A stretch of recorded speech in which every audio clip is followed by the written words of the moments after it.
Artificial intelligence systems are being progressively integrated into our modern world, from the phones in our pockets to the NHS. Last month, the government announced a £21 million funding pot for NHS trusts, with the money set for AI tools like medical imaging and decision-making. But experts warn that AI has severe limitations, the biggest being that it learns from what it has previously seen. A pressing question is how the AI is developed. Speaking recently to NTD, professor and digital ethics expert Luciano Floridi said we already have AI-based services being developed in other countries. Countries where regulation may be either non-existent or not sufficiently implemented, not robustly enough.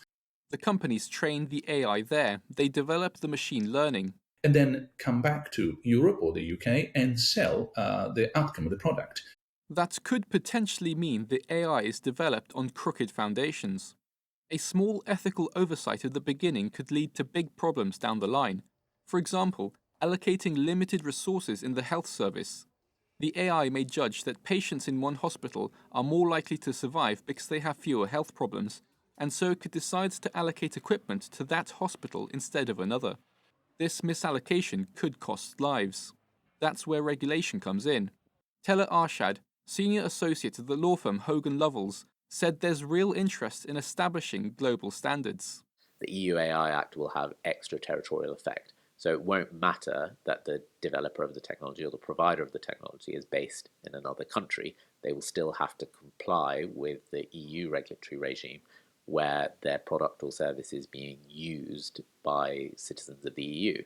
With higher standards in major nations, that is, big marketplaces, AI companies would need to ensure their AI meets the standards for that market. They're going to have to be building that into the design process, building those regulatory obligations into how they design the product, if their ultimate aim is to roll the product out in those countries. Arshad added that these regulations would shape the global framework developers use in crafting their AI.